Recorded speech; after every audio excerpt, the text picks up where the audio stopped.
Olá, sejam muito bem-vindos. Hoje a gente vai mergulhar num tema que ecoa, sabe, tanto na história quanto na psicologia.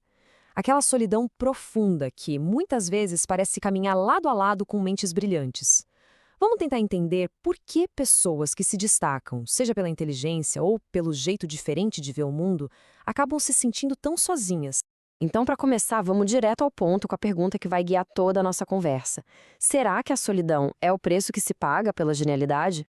É tipo um destino inevitável? Ou será que é só uma consequência de um mundo que ainda não sacou como valorizar quem pensa fora da caixa?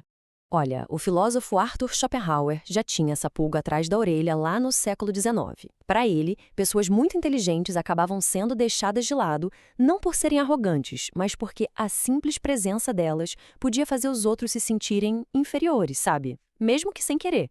E esse sentimento, claro, acaba gerando exclusão. Bom, nessa primeira parte, vamos desvendar o coração desse conflito. Por que será que ser diferente está tão conectado com o isolamento? A gente vai ver o que tanto a filosofia quanto a psicologia moderna têm a dizer para explicar esse paradoxo. E a psicologia de hoje em dia meio que concorda com Schopenhauer, viu? Estudos sobre superdotação mostram que quem tem um QI nas alturas enfrenta desafios sociais bem reais. Coisas como dificuldade de adaptação, aquele hiperfoco em interesses que ninguém mais entende e uma visão da realidade que faz com que pareçam estranhos para a maioria. É um dom que muitas vezes parece mais um fardo mesmo. E a literatura, nossa, tá cheia de personagens assim. Vamos pensar um pouco. Tem o Dom Quixote, aquele idealista que ninguém entendia, o Pierre Bezout-Rolf de Guerra e Paz, com aquela busca espiritual super solitária. Tem também o Julian Sorel, de O Vermelho Negro, tentando subir na vida a todo custo. E, claro, Bazarov, o niilista de Pais e Filhos. Cada um do seu jeito carrega esse peso de não pertencer a lugar nem certo. Agora que a gente já entendeu o quê, vamos investigar o porquê. Quais são as forças, tanto da sociedade quanto as nossas, pessoais, que acabam construindo esses muros de isolamento em volta de mentes tão brilhantes? O sociólogo Zygmunt Bauman, ele nos dá uma pista e tanto com a ideia de modernidade líquida. Basicamente, ele descreve a nossa época como uma era em que os laços, as amizades, os amores, tudo ficou meio frágil, provisório, quase descartável. E aqui está o pulo do gato, a conexão com o nosso tema. Nessa sociedade de consumo, onde tudo é pra já e logo se joga fora, as relações humanas acabam entrando na mesma lógica. E isso pode gerar um sentimento de desamparo, de solidão, até de depressão, porque fica cada vez mais difícil criar e manter aqueles laços de verdade, sabe? E além dessa pressão que vem de fora, tem um custo pessoal que é gigante. Muita gente acaba adotando o que a gente chama de mascaramento social.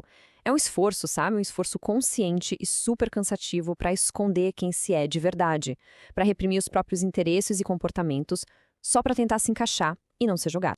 E o preço de ficar usando essa máscara o tempo todo é altíssimo. Leva à exaustão, ao burnout, à perda de identidade. E há uma coisa chamada capacitismo internalizado. O que é isso? É quando a pessoa começa a acreditar nas críticas da sociedade a ponto de sentir vergonha, sentir culpa por ser quem ela é, só por não se encaixar no que a maioria acha normal. Mas calma, nem tudo é isolamento. Agora a gente vai virar a chave. Vamos sair um pouco do problema para falar dos antídotos, que são poderosíssimos. E vamos começar pela força que a gente encontra na conexão de verdade, autêntica. Essa frase do Montaigne sobre o amigo dele, o La Boétie, é simplesmente genial. Ela mostra perfeitamente o que é uma amizade verdadeira. É uma conexão de alma, um encaixe tão profundo que nem precisa de explicação. É exatamente o contrário do mascaramento. É a celebração pura da autenticidade.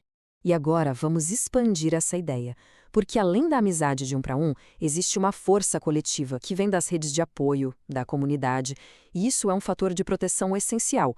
Afinal, ninguém está livre de passar por perrengues, mas ter com quem contar pode fazer toda a diferença do mundo. Tá, mas o que faz uma comunidade ser forte, ser resiliente? Os estudos apontam para 5 pilares principais. O primeiro é a solidariedade, o apoio mútuo. Depois, a autoestima coletiva, aquele orgulho do lugar. Tem a identidade cultural, que fortalece o sentimento de pertencer. O humor social, que é essa capacidade de rir mesmo na dificuldade. E, por fim, a honestidade administrativa, a confiança em quem lidera. Um exemplo incrível disso na prática foi o resgate dos mineiros lá no Chile em 2010. A solidariedade do país e do mundo, o orgulho nas bandeiras, a identidade cultural e até o bom humor que eles conseguiram manter lá embaixo, tudo isso foi fundamental para eles superarem aquela situação terrível com uma saúde física e mental surpreendente. E agora, na nossa última parte, vamos ver o caminho prático. Como é que uma pessoa pode sair do isolamento e começar a construir conexões de verdade?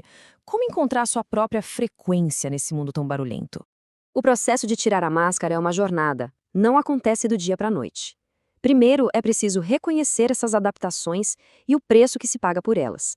Depois, vem a parte de criar espaços seguros para descobrir quem se é de verdade, sem filtro. E por último, praticar. É na tentativa e erro que se descobre o que se precisa e o que se prefere de verdade. Pode parecer meio assustador no começo, mas a verdade é que largar a máscara costuma ter um efeito incrível. Como dizem os especialistas da área, a autenticidade é magnética. Ser genuíno, mesmo que isso signifique ser diferente, na maioria das vezes deixa as outras pessoas mais à vontade também. Então, no fundo, essa jornada exige uma grande mudança de mentalidade. É sair daquele esconderijo atrás da lógica e passar a confiar mais na intuição. É deixar para lá qualquer traço de elitismo intelectual e passar a valorizar a conexão humana, em todas as suas formas. É parar de procurar a aprovação dos outros para encontrar um propósito que venha de dentro. E cultivar vários tipos de laços, sem tanto medo da rejeição. E para a gente fechar, fica aqui uma última reflexão. E se a busca por pertencimento não for sobre se espremer para caber em caixinhas que já existem? E se, na verdade, for sobre ter a coragem de construir, junto com outras pessoas, espaços novos? Espaços onde o seu jeito único não só se encaixa, mas é exatamente a peça que faltava.